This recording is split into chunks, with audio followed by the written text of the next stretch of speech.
जिसमें कि सिर्फ 2 ही डिमांड किए गए हैं। एसआईटी जो कॉन्स्टिट्यूट हुई है, एसआईटी को कहा गया है कि आप सम्मन भेजिए, कस्टोडियल इंक्वायरी कीजिए। सीबीआई से मांग की गई है, आप इंक्वायरी कर रहे हैं 4 साल से, आप अपना स्टेटस रिपोर्ट दीजिए। ये दोनों डिमांड कानून सम्मत हैं, बहुत ही पर्टिनेंट है, आवश्यक हैं, और कहीं से भी कोर्ट इसे नजरअंदाज नहीं कर सकती, उनको नहीं करना चाहिए। लेकिन अभी तक का जो कोर्ट का रवैया है, वो हियरिंग के लिए मैटर को आने ही नहीं दे रहे हैं। अगर 13 नवंबर को हियरिंग हो गई और कोर्ट ने, supreme court, high court litigant association के वकीलों की बात स्वीकार कर ली, तो समझिए आदित्य ठाकरे के दिन, दुर्दिन की उनकी गिनती शुरू हो जाएगी और इसका प्रभाव आने वाले चुनाव पर जरूर पड़ेगा। तो 13 नवंबर को का दिन बहुत महत्वपूर्ण है। ये लेकिन महत्वपूर्ण तभी होगा जब हाईकोर्ट इसको सुनने के लिए तैयार हो जाए। हमें तो अभी भी संदेह है कि हाईकोर्ट इसको सुनने के लिए तैयार होता है या नहीं होता है। 2-3 और बात पर हम लोग चर्चा कर लें। एक, कि अगर मान लीजिए कि हाईकोर्ट ने ऐसा सम्मन दे दिया कि हाँ, आदित्य ठाकरे को सम्मन भेजा जाए और पुलिस इस पर अपना स्टेटस रिपोर्ट दे या उनकी कस्टोडियल इंक्वायरी के बारे में अपना रुख स्पष्ट करे, एनसीपी कैसे व्यवहार करेगी, कांग्रेस पार्टी कैसे व्यवहार करेगी, शरद पवार क्या सोचेंगे, कांग्रेस पार्टी क्या सोचेगी? मैं आपको दावे के साथ कहता हूं कि एनसीपी, शरद पवार और कांग्रेस पार्टी ये चाहती है कि ये मामला कोर्ट में खुल जाए और आदित्य ठाकरे के खिलाफ कुछ ना कुछ सम्मन चले जाए।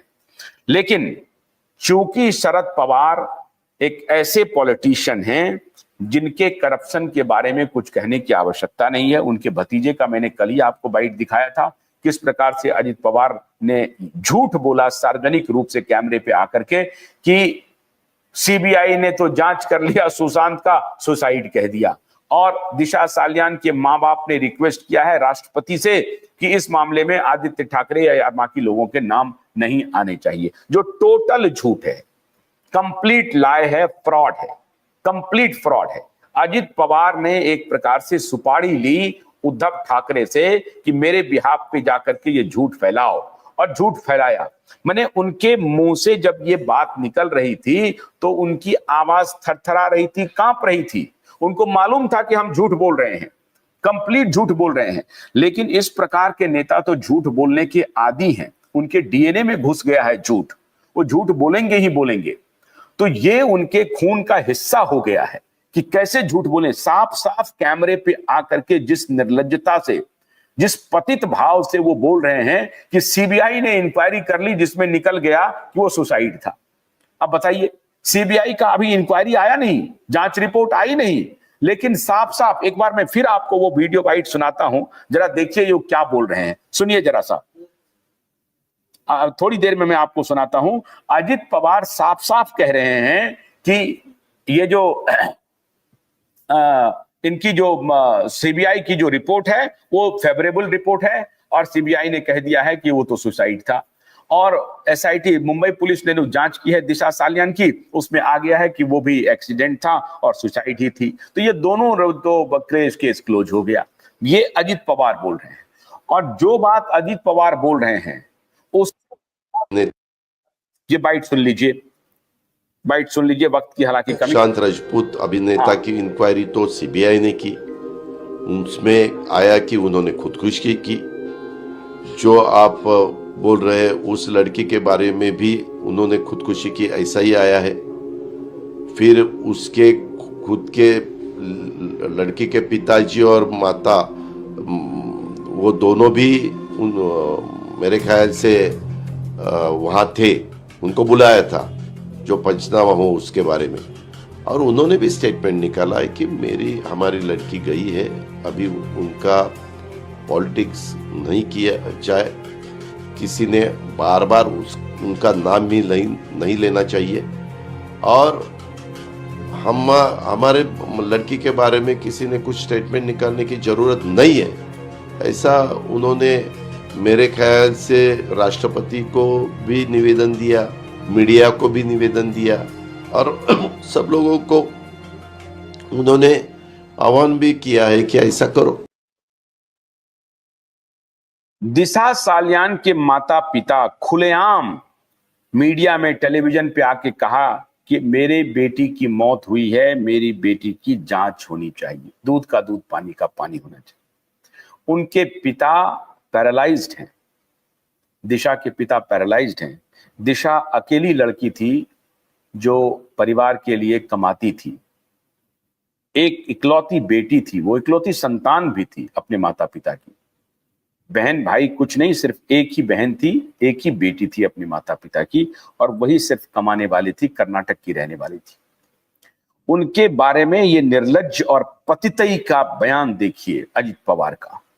वो कह रहे हैं कि उनके माता पिता ने कहा हुआ है कि मीडिया को भी कहा है कि आप कुछ ना बोलें, सुप्रीम राष्ट्रपति को कहा हुआ है कि आप जरा संज्ञान लें कि कोई किसी पर कुछ ना हो। इस तरह का घोर पतित भ्रष्ट नेता सार्वजनिक जीवन में अजित पवार जैसा व्यक्ति भारतीय जनता पार्टी के लिए लायबिलिटी है।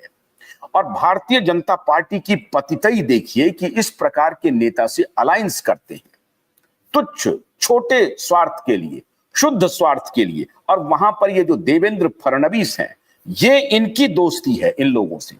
देवेंद्र फडणवीस इस पूरे प्रकरण को आगे नहीं बढ़ा रहे हैं। देवेंद्र फडणवीस अकेले रिस्पॉन्सिबल नेता हैं जो इस प्रकरण को आगे बढ़ने से रोक रहे हैं। या अगर आप ये कहें कि शायद ऊपर की भी कोई ना कोई साठगांठ है जो दिशा और सुशांत के केस को आगे नहीं बढ़ने दे रहा है। एसआईटी गठित भी कुछ नहीं कर रहा है, सीबीआई बैठी हुई है। किसके इशारे पर हो रही है? क्या अमित शाह जी के इशारे पर हो रही है?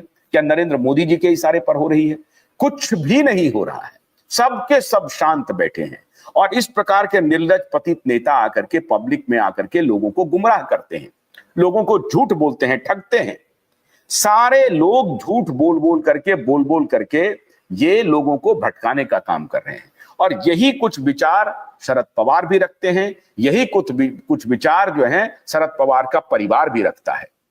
ये शरद पवार और अजित पवार दोनों मिलकर के इस पूरे मुद्दे को भटकाने का काम कर रहा है। लेकिन पॉलिटिकली वो चाह रहे हैं कि उद्धव ठाकरे का बेटा इसमें नप जाए। कांग्रेस पार्टी तो जरूर चाह रही है कि उद्धव का बेटा इसमें नप जाए, क्योंकि वो इसका स्कोर सेट हो जाएगा। पार्टी की बात अलग है, लेकिन न्याय की बात अलग है। न्याय उद्धव के बेटे को नहीं, सुशांत और दिशा को मिलना है। और इसमें जो कोई भी गुनहगार है उसके खिलाफ हिसाब होना चाहिए। 13 नवंबर को देखना है कि कोर्ट इसमें संज्ञान लेती है। हम कल हाजिर होंगे अपडेट लेकर के कि क्या हुआ। बहुत आशान्वित तो नहीं है हम, वही होगा जो अब तक होता रहा है। लेकिन अगर कुछ हो गया तो समझिए कि प्रभु की चमत्कार है। हमारा अभियान तो हमेशा जारी रहेगा। हम आपसे अनुरोध करेंगे कि आप भी कल नजर बनाए रखिए। हम कुछ न कुछ इस दिशा में आगे करेंगे। और अब हम थोड़ी देर में हम सहारा के कार्यक्रम को शुरू करेंगे, लेकिन एक छोटा सा ब्रेक ले रहे हैं। कुछ ही पलों में हम हाजिर हो रहे हैं। नमस्कार।